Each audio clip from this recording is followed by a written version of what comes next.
Buongiorno, bonjour et très bienvenue à cette masterclass du Festival de Locarno liée à Films After Tomorrow. Vous avez fait un très bon choix. Vous avez choisi d'écouter la voix de Eli Grapp. Pourquoi c'est un bon choix? Parce que le Festival de Locarno, dans son histoire, la chose à laquelle le festival tient le plus, c'est la découverte de jeunes talents et surtout de jeunes talents suisses. Et il y en a, mais il y en a qui vaut vraiment la peine de connaître. Et Eli Grapp fait partie de cela. Eli, bonjour, bienvenue. Bonjour. Comment Merci ça beaucoup. va? D'où tu nous parles?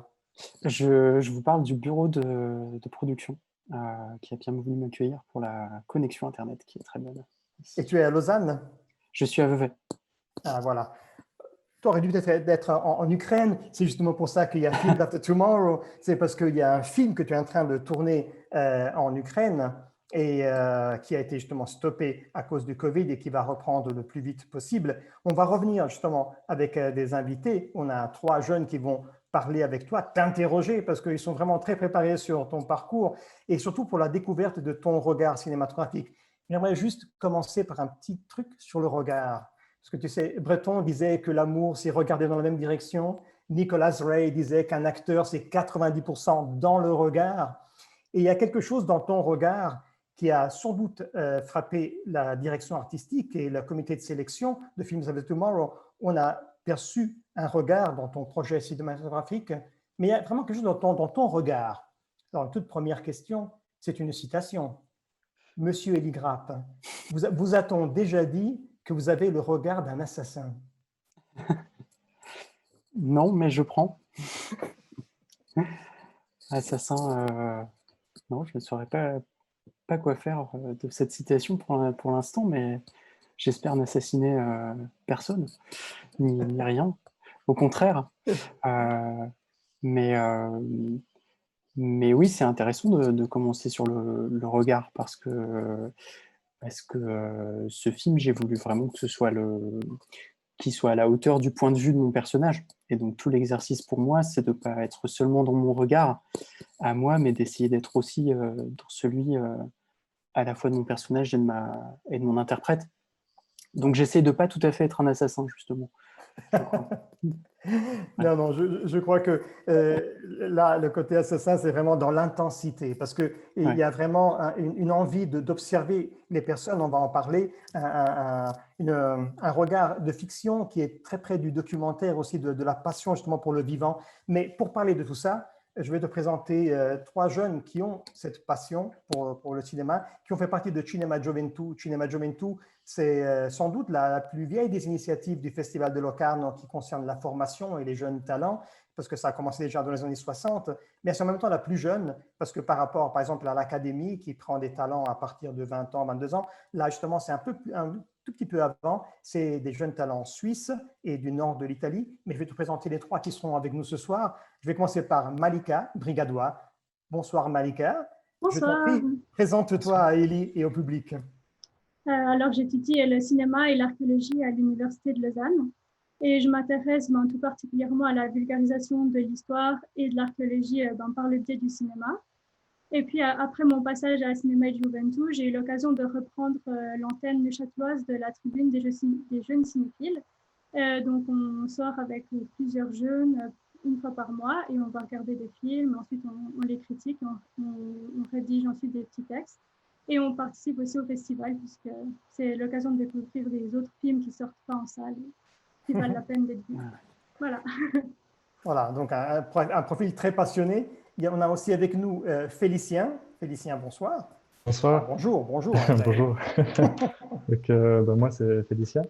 Je suis actuellement étudiant en master en histoire du cinéma, en lettres, à l'Université de Lausanne.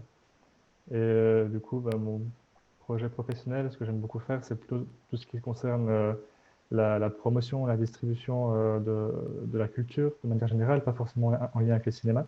Ce qui fait que j'aime bien fréquenter tous les festivals de la région.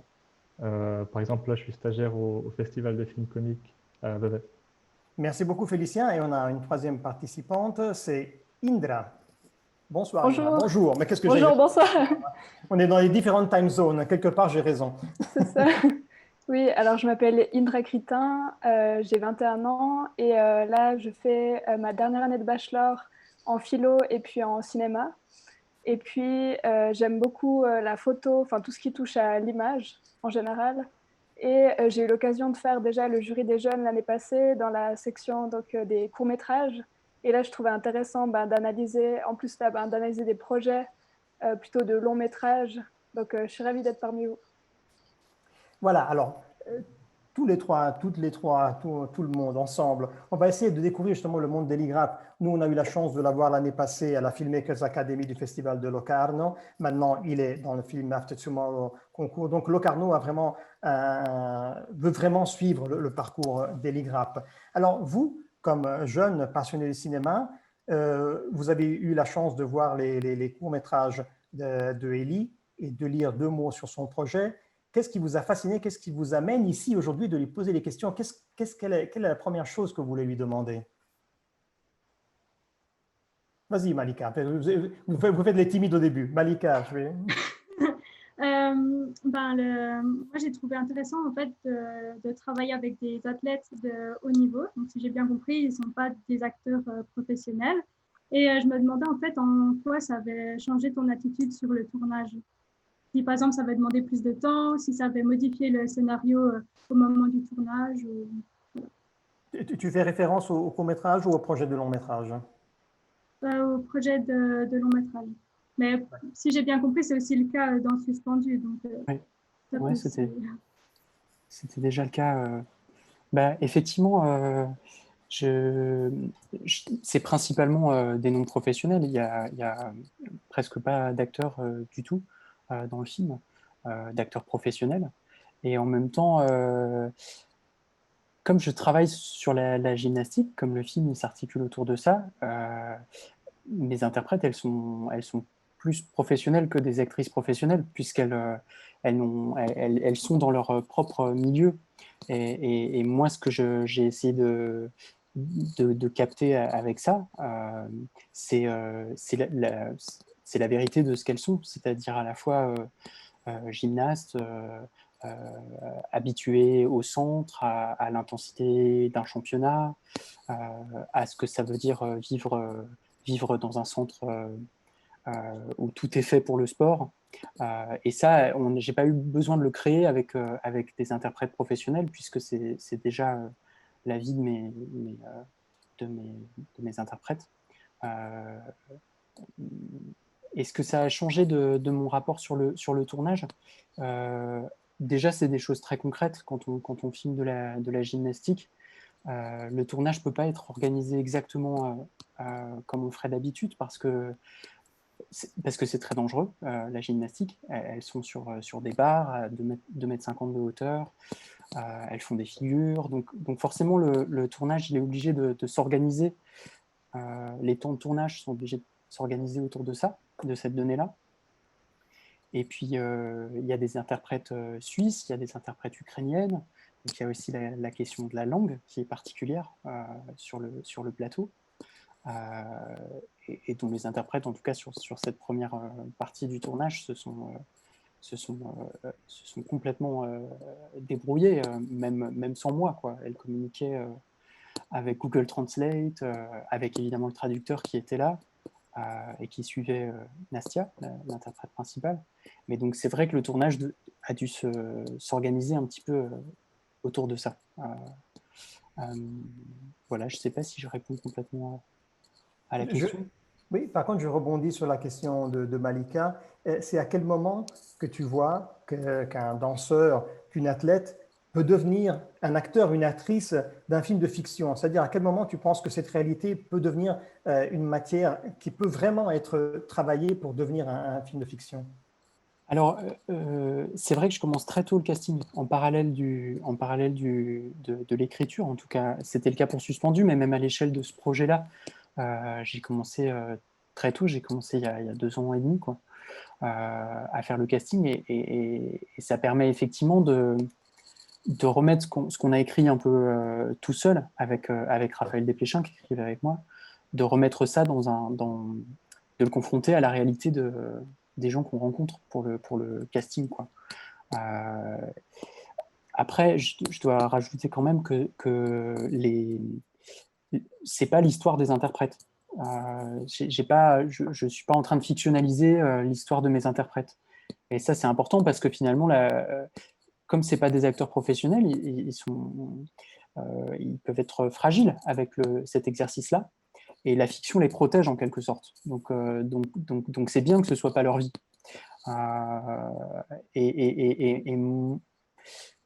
Je ne sais pas trop comment répondre à la question du choix, mais je sais que Nastia, il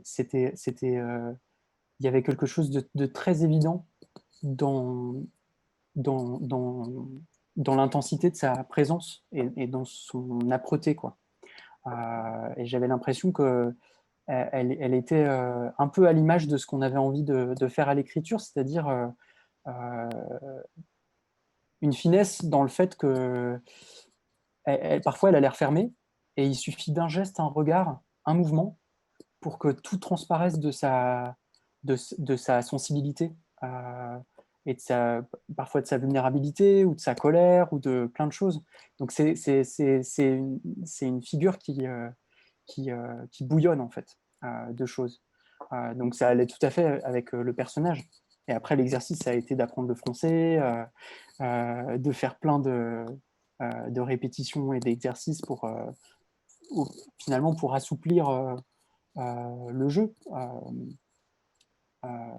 Mais par exemple, je leur demande pas d'apprendre du texte. Alors pour elle, c'est particulier parce que comme certaines séquences sont en français, là, elle apprend le texte, clairement.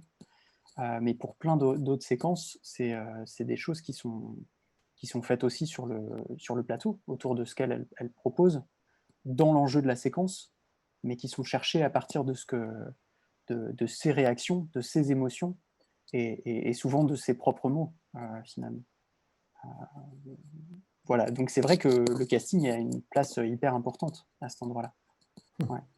Juste une petite question avant d'entendre Maximilien ou Indra, pour bien qu'on comprenne. Quand on a un projet, on passe sa vie à faire des pitchings. Est-ce que je vais te demander un petit pitch de Olga, comme ça les gens comprennent un peu l'histoire. Olga, c'est l'histoire d'une gymnaste ukrainienne de 15 ans qui est passionnée par ce qu'elle fait. Elle fait de la gymnastique artistique et elle est exilée en Suisse par sa mère, qui est une journaliste militante. Et alors qu'elle essaye de s'installer au centre olympique, elle s'installe dans cette équipe qu'elle ne connaît pas, elle prépare le championnat européen, et à ce moment-là, la révolution d'Euromaidan éclate à Kiev. Et cette révolte populaire qui a eu lieu en 2013-2014, dans mon histoire, va impliquer sa mère, mais aussi son amie Sacha, qui était son ancienne coéquipière et qui est son amie de toujours. Et voilà, ça va perturber à distance tous les repères qu'elle avait au départ, quoi.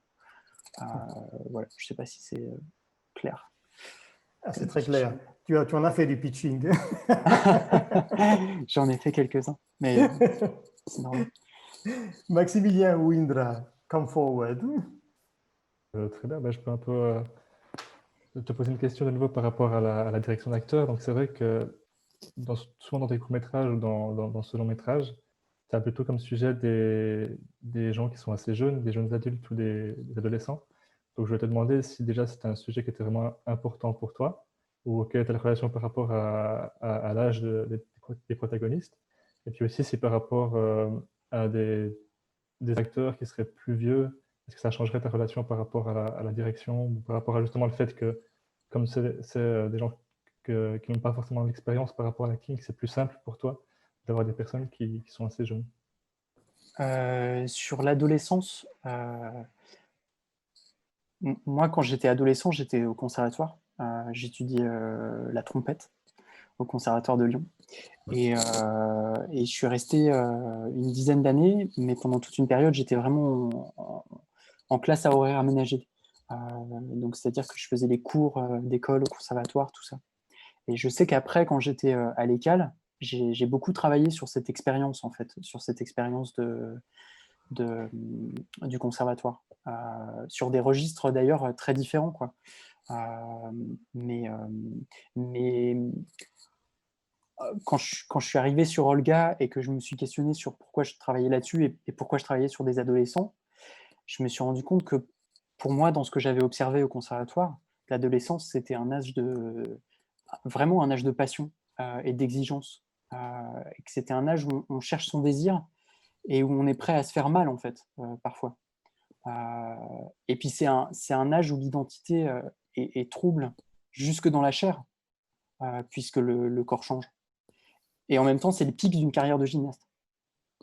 Donc, c'était intéressant de situer mon personnage à ce moment-là. Et puis, moi, j'ai voulu prendre le personnage d'Olga adolescente parce que rien ne la condamne, en fait. Quoi qu'il arrive dans le film, elle aura la vie devant elle après. Et je crois que du coup, ça ouvrait sur tout ce qui pouvait se passer pour Olga. Voilà. Et après, sur la question des acteurs adolescents et des acteurs professionnels, je me suis surtout rendu compte, même en le sachant théoriquement, mais c'est quelque chose d'autre de s'en rendre compte sur le plateau, c'est à quel point chaque interprète est différent avec ses demandes et ses besoins. Et que la différence, elle ne se plaçait pas vraiment dans acteur professionnel ou pas. Elle se plaçait plutôt sur t'as besoin de répète, t'as pas besoin de répète, est-ce que c'est quelqu'un qui a plutôt besoin de texte, qui a besoin d'être beaucoup rassuré ou au contraire laissé dans un coin pour pouvoir se concentrer. Et ça se vérifie en permanence. Je sais que la mère d'Olga, qui est jouée par une comédienne de théâtre en Ukraine, qui est une excellente comédienne de carrière, son jeu est extrêmement nourri par Nastia, par la vivacité qu'elle a de casser le texte, de proposer des choses, de répondre, de réagir au quart de tour, et que en fait, ça l'a fait jouer. Donc, c'est pas vraiment que j'ai choisi les acteurs, les actrices, en l'occurrence, individuellement à cet endroit-là. Je les ai beaucoup invités en casting ensemble pour justement essayer de voir comment les gens fonctionnaient ensemble. Le jeu de Tania, qui joue la mère d'Olga, il serait sans valeur pour le film si c'était sans Nastia. Et idem pour Nastia, les séquences avec la mère, c'est vraiment Tania qui fait jouer ma comédienne, Nastia, mon interprète principal. Le jeu de l'une se nourrit complètement de l'autre, et vice-versa. Félicie, on va passer à Indra, comme ça, elle va aussi casser la glace avec sa première question. Indra. Oui, je me demandais, tu as parlé justement de cette co-scénariste, donc Raphaël Valbrune-Desplechin, Oui. Et je me demandais en fait comment tu l'avais connue et puis un peu comment vous avez travaillé ensemble. Raphaël Desplechin, c'était ma prof quand j'étais en 3e année. En fait, elle suivait nos scénarios de films de diplôme, quoi. Et je me rappelle qu'à ce moment-là, elle avait été à la fois très cash avec moi sur des endroits qui étaient vachement bien, quoi. Et en même temps en accompagnant de façon vraiment extrêmement intelligente. Par exemple, c'est quand je préparais Suspendu que Raphaël m'a fait lire un livre sur Nadia Comaneci, qui m'a fait découvrir la gymnastique artistique, en fait. Je connaissais pas cette pratique avant, plus que ça. Et d'un coup, je suis rentré dans l'histoire de cette gymnaste, et elle me l'a fait lire pour nourrir un peu le travail sur ce film sur la danse. Et après, quand je suis revenu la voir, après avoir trouvé mon sujet, mais je suis revenu la voir très vite, avant qu'il y ait un traitement, quelque chose comme ça. J'en étais vraiment au stade du synopsis, et je lui ai tout de suite proposé qu'on coécrive le film ensemble. Et à ce moment-là, j'ai eu la chance qu'elle dise oui. Et on a passé 4 ans ensemble, ouais, à écrire le film. Moi, je suis beaucoup allé en Ukraine. Je suis beaucoup allé à Makolin, où a été tourné le film, une énorme partie du film. Et je revenais à Paris, en fait, faire des longues sessions d'écriture avec elle. Et voilà, les choses se sont écrites petit à petit comme ça, quoi. Et donc, elle a participé à l'écriture, mais est-ce qu'après, elle est aussi présente au moment du tournage ou bien pendant la post-prod? Alors, sur la post-production, comme on a fait, quelques premières semaines en fait, où on a monté on a fait un premier montage de tout ce qui a été tourné, mais ça s'est fait dans un temps très, très court, donc elle n'est pas encore venue, mais je sais qu'elle va être invitée au moment du montage quand on aura terminé la partie suivante, si tout va bien. Mais elle sera invitée de toute façon. Elle a eu un petit rôle sur le tournage. Moi, j'avais envie en fait de lui donner un rôle. Voilà, donc c'est une apparition, mais c'est une apparition qui, moi, me touche beaucoup, quoi, qui a du sens et qui a du sens par rapport à cette relation-là de travail et de ce qu'elle-même a projeté sur Olga. Donc, c'est assez joli qu'elle apparaisse dans le film. Et voilà. Dans ce processus de création du film qui, au fait, ne se termine jamais, c'est l'illusion d'avoir écrit et puis on va tourner ce qu'on a écrit. Et justement, avec Félicien, on parlait il y a 2 jours de cet aspect-là. Félicien, si tu vois un peu à quoi je me réfère, tu parlais justement des événements et comment ils influent sur le film. Félicien. Oui, donc la relation entre le côté fiction et documentaire et la frontière entre deux. C'est ça que Oui, ça. Et de puis tu référence, disais, oui. oui, parce que tu disais justement aussi, qu'est-ce que la situation actuelle va amener comme changement? C'est-à-dire la réalité même, qu'est-ce qu'elle amène dans l'évolution du projet? Parce que là, tout d'un coup, le film est arrêté à cause du Covid. Et j'avais anticipé à Félicien, écoute, j'ai un petit truc, je sais que Elie m'a déjà raconté. Là, tout d'un coup, il y a une scène importante qui doit être tournée de façon complètement différente. Parce que Félicien, justement, se demandait cet équilibre entre documentaire et fiction. Et là, tu as une scène très, très importante du film, Clou, qui devait être presque plus documentaire, qui devient complètement fiction. Est-ce que tu peux expliquer un peu ça? Oui. Je vais essayer. Sur le documentaire, la fiction, j'ai l'impression que c'est une question pour moi, dans ma pratique un peu théorique, dont au final je suis obligé de me enfin, je me débat pas avec cette question. C'est pas vraiment une question dans le travail. C'est-à-dire que moi, je sais que mon désir, aussi parce que j'ai un peu travaillé sur le film de Blaise Harrison, Les Particules, qui était tourné vraiment avec des noms professionnels, avec beaucoup d'improvisation, etc. Moi, je sais que mon désir, il est de faire un film qui à la fois est précis et pensé à la mise en scène, et en même temps, sur le plateau, je sais que le Graal, c'est ce que va me donner Nastia. Donc en fait, toute une partie de mon travail, c'est d'organiser le fait qu'elle puisse faire des propositions. Elle, mais les autres interprètes, c'est pareil, hein.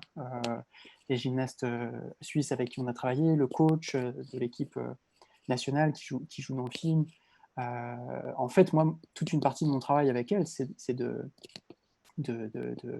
d'organiser le fait qu'elle puisse se sentir très libre et donner beaucoup de choses parfois inattendues. Et en ce sens-là, comme je travaille avec des athlètes, la part documentaire, elle est très grande.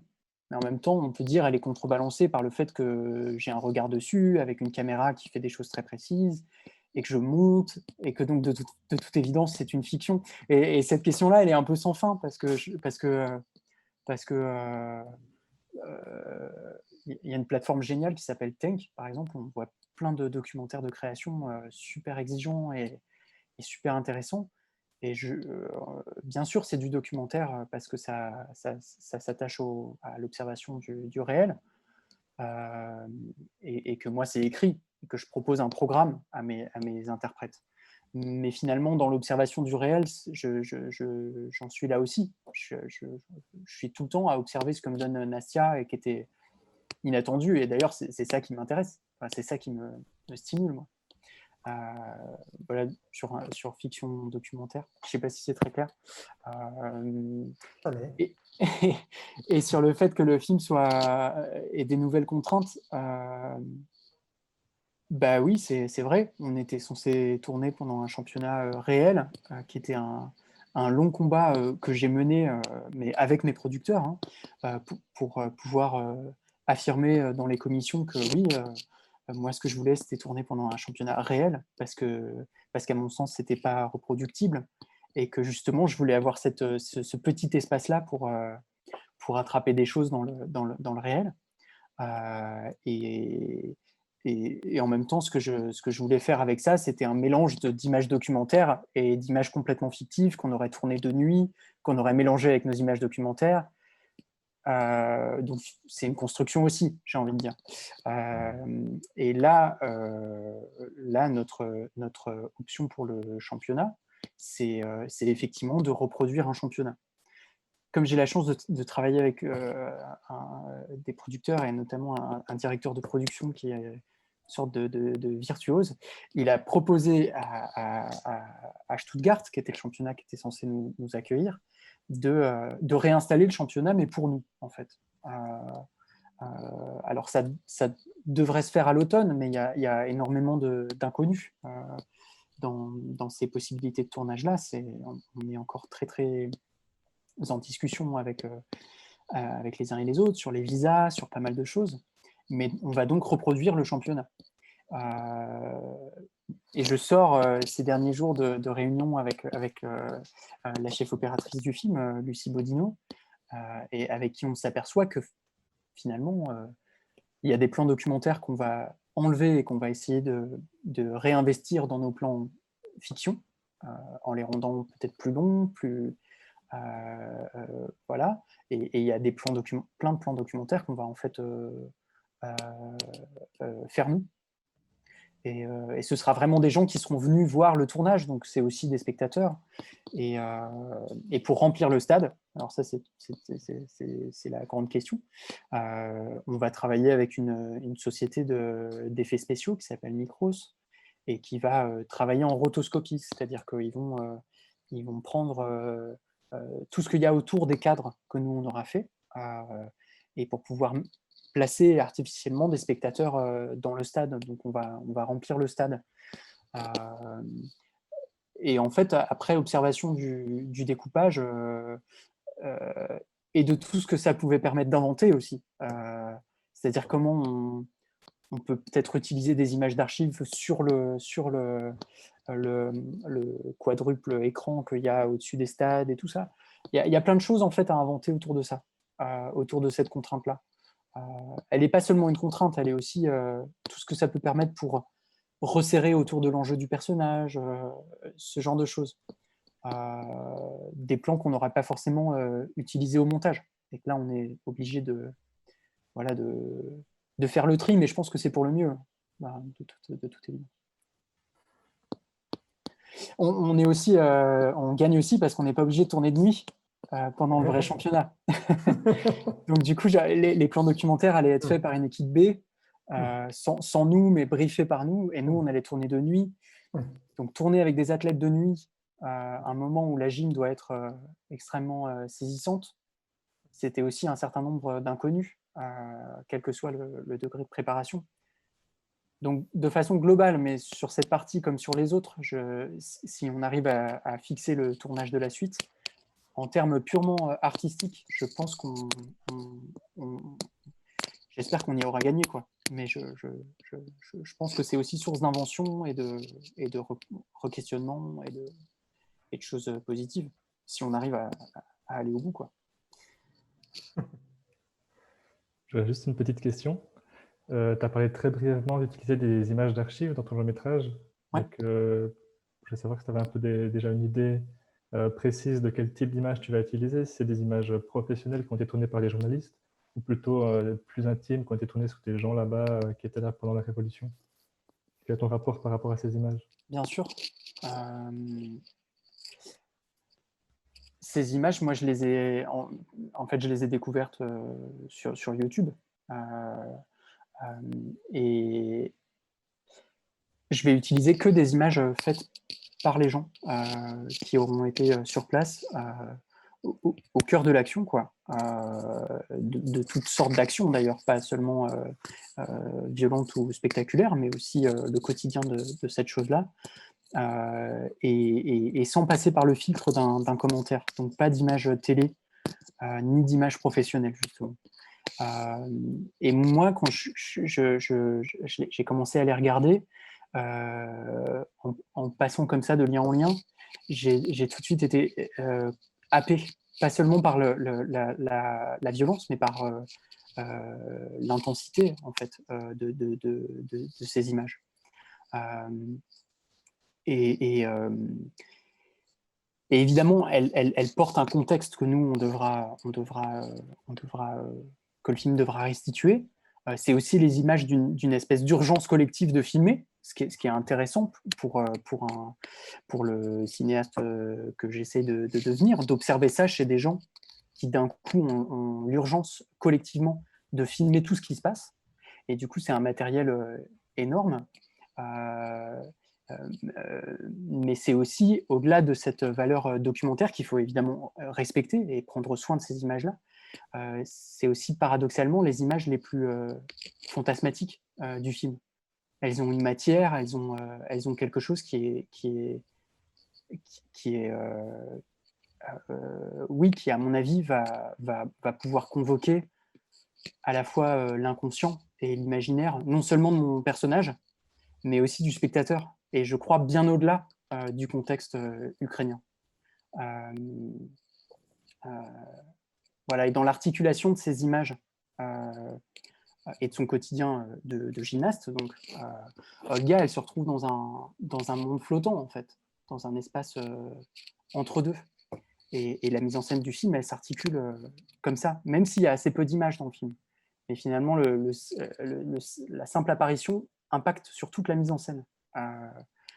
Et je crois qu'aujourd'hui, tout le monde peut comprendre ça, parce que c'est la façon dont Internet et les réseaux sociaux délivrent parfois en temps réel ce qui se passe chez soi et qui en même temps est loin. Et donc, c'est une condition d'aujourd'hui, j'ai l'impression. Et qui ne s'arrête pas, je crois, au contexte ukrainien, qui peut être senti par toutes et tous. Indra. On parle beaucoup du coup de cette jeune femme Olga. Est-ce que le prénom a une histoire ou est-ce que ça a importé pour toi ou c'est un peu juste comme ça, ça sonnait bien C'est dans les prénoms des personnes que j'ai rencontrées. Et assez vite, ça s'est fixé, mais ça s'est fixé un peu au début de l'écriture comme ça. Et après, je me suis rendu compte que Olga, ça se dit différemment en russe et en ukrainien. En Ukraine, la langue est évidemment l'ukrainien, mais il y a des régions entières qui sont plutôt russophones, dont la région de ma comédienne. Et ça, c'est des choses que pourront sentir les spectateurs ukrainiens et que je n'ai pas forcément envie d'expliciter dans le film pour les spectateurs suisses, par exemple, qui est que mon interprète, sa langue maternelle, c'est le russe. Donc, elle parle un ukrainien très particulier. Elle parle qui s'appelle le sourdjik, qui est une sorte d'ukrainien parlé à Kiev par les russophones, ukrainophones. C'est une sorte de confrontation des deux langues, qui a été un vrai enjeu pendant Maïdan sur la langue. Est-ce qu'on doit arrêter de parler arrêter de parler russe, et ne parler plus que ukrainien? Il y a une règle un peu tacite dans les séries, par exemple, en Ukraine, qui ne sont absolument que en ukrainien, même si les interprètes sont de langue d'origine plutôt russophone. Et du coup, dans le film, on perçoit parfois qu'on l'appelle différemment. On l'appelle Olha en ukrainien et on l'appelle Olga en russe. Et voilà, je trouvais intéressant d'un coup de me rendre compte que le même prénom avait porté en lui-même ce qui d'un coup se réveille aussi comme question sur la langue à Maïdan. Et ça, j'ai l'impression que les spectateurs ukrainiens pourront le percevoir.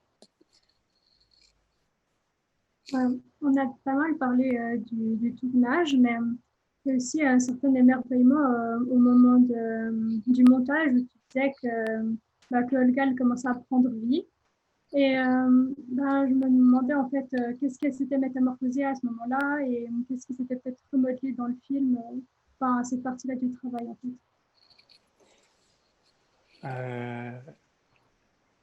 Alors, déjà, à ce stade-là, ce sera peut-être plus le cas après, mais je crois pas. Étrangement, on a monté tout ce qu'on a tourné dans l'ordre dans lequel on a. Et pour l'instant, on pense que cet ordre-là, qui était celui du scénario, finalement, il risque de fonctionner au montage. Donc, pour l'instant, on touche des choses, évidemment, qui sont à l'échelle des séquences, puisque ce qu'on a tourné, c'est jamais exactement, et heureusement, c'est ce que je désirais, c'est pas ce qui était tout à fait au scénario. Mais en tout cas, on garde complètement la même structure, la même... Après, ce qui se transforme au montage, c'est évidemment que ça devient vraiment des personnages. Que moi, je finis par regarder des personnages dans une trajectoire, et plus du tout tout l'aspect qui est celui du plateau, oui, comme on tourne dans le désordre en plus, parce que y a tellement de données à avoir pour faire le tournage qu'on est obligé de tourner les séquences dans le désordre. Donc moi, c'est la première fois d'un coup que je remets un ordre dans la narration qui me fait percevoir les personnages. Et c'est une super sensation. C'est super frustrant qu'on n'ait pas tout, quoi. Mais en même temps, ça permet de voir aussi ce qu'on est obligé de réfléchir à nouveau, ce qu'on est obligé de réorienter parfois pour la suite. Mais rien que dans ce corps du film qui est celui qui est suisse, on a tourné tout ce qui se passe au centre olympique. Et dans ce corps-là de film, c'est ouais, c'est un peu magique d'un coup voir des personnages, quoi. Et essayer de trouver la justesse dans leur relation, quoi. C'est un moment que j'adore. C'est le moment où on trouve le temps du film aussi. Où on trouve vraiment, où on invente le temps du film, quoi. C'était que quelques semaines et je pense que j'ai jamais eu l'impression de faire autant mon travail, quoi. Donc c'est ouais, c'est génial. Le temps commence à se limiter, on va vers la fin, mais je crois qu'on a encore temps pour une question de Félicien et une de Indra. Alors Félicien, vas-y. Oui, très bien. Donc, il y a un truc que j'ai trouvé assez particulier dans tes courts-métrages et les films, c'est le traitement de la bande-son et des dialogues notamment. Le fait que tu utilises très peu de dialogue et que tu préfères les personnages s'exprimer plutôt par leur corps, par leurs gestes, que par leurs paroles. Donc, ta relation par rapport à ça, ou est-ce que tu penses que tu arrives mieux à exprimer est-ce que les personnages s'expriment mieux à travers leurs gestes qu'à travers la parole? Et puis ça rejoint un peu aussi le problème de la langue qu'on évoquait avant, le fait qu'il y a cette barrière linguistique entre ton personnage et puis toi. Ben, oui, c'est vrai que cette recherche-là, de mes précédents courts-métrages, elle s'accorde vraiment avec mon personnage qui maîtrise mal le français et qui en même temps est super bavarde en ukrainien et en russe avec ses copines et avec sa mère. C'est-à-dire que ça accentue le contraste de son exil, quoi. C'est qu'on sent qu'en fait, si elle parlait sa langue, elle serait super bavarde, alors qu'en Suisse, elle est bloquée. Et puis la gymnastique, c'est une pratique qui est très cinégénique parce que c'est du mouvement et des sauts, quoi. Donc ça permet d'habiter effectivement tout son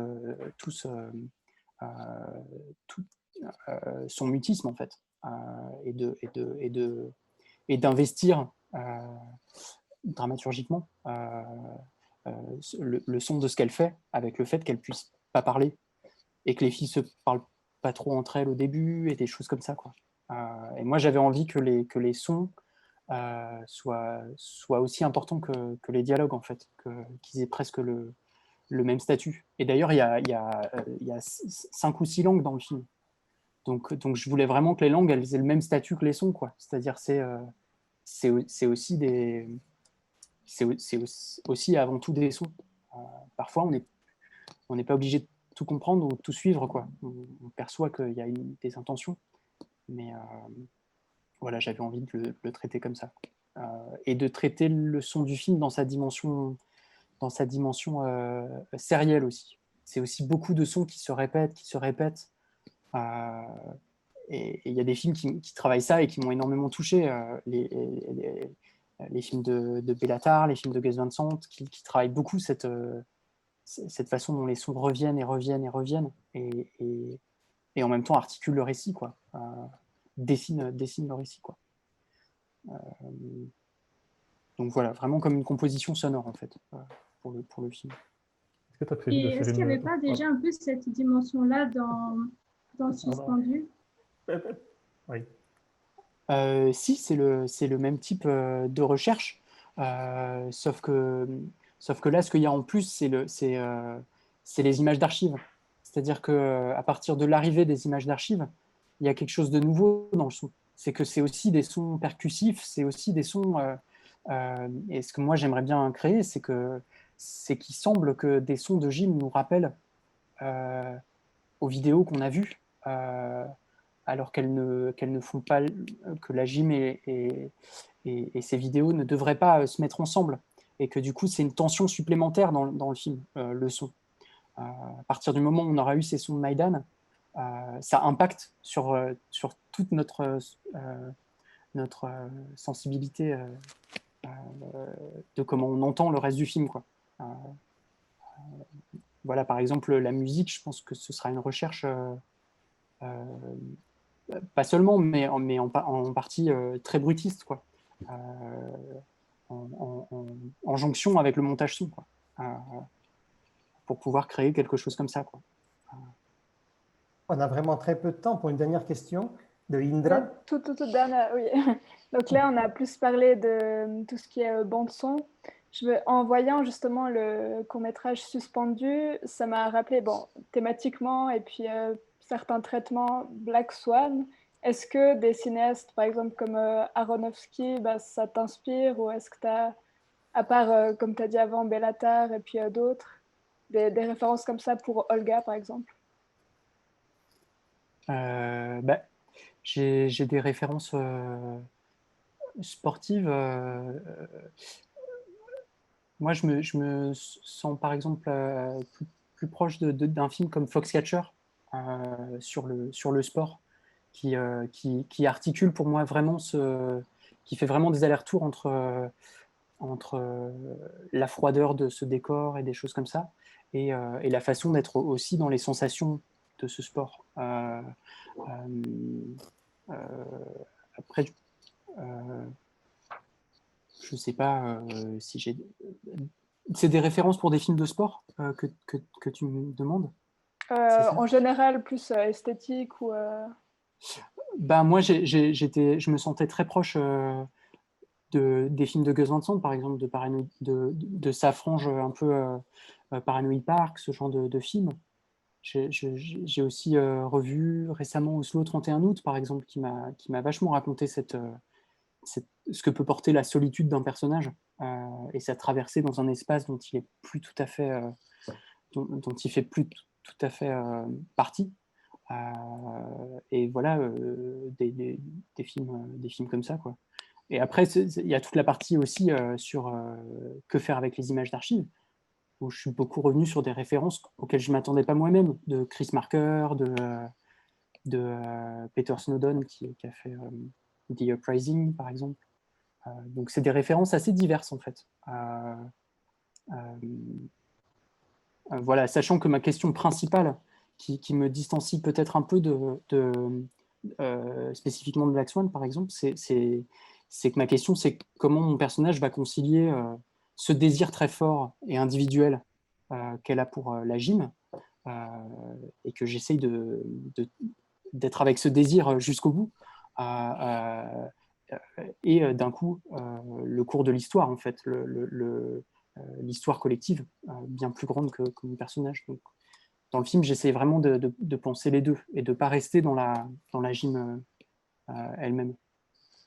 Eh bien, nous, on fait le pari, évidemment, que dans 20 ans, des jeunes réalisateurs diront ma référence, c'est les films de Eli Grapp. Et c'est tout ce qu'on rêve au Festival de Locarno. Je vais déjà essayer de finir ce film. Et Mais ce serait déjà...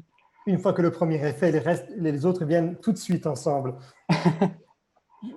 Malheureusement, le temps est terminé. Je vous remercie tous pour cette rencontre très, très, très chaleureuse et qui nous permet justement de découvrir un nouveau auteur dont on croit vraiment que la voix va porter dans les prochaines années. Donc, je tiens à remercier tout le monde, surtout Malika, Félicien, Indra. Merci beaucoup d'être là avec nous. Merci à Filippo De Marchi de Cinema Gioventù qui vous a sélectionné et préparé. Et surtout, merci à Eli et plein de bonne chance, enfin, c'est pas de la chance, c'est du talent qu'il faut avoir pour faire un très bon film et pour faire un très long parcours. Le Festival de Locarno sera toujours là pour te regarder, mais surtout le public international, je crois, rencontrera ton regard. Donc, au revoir tout le monde.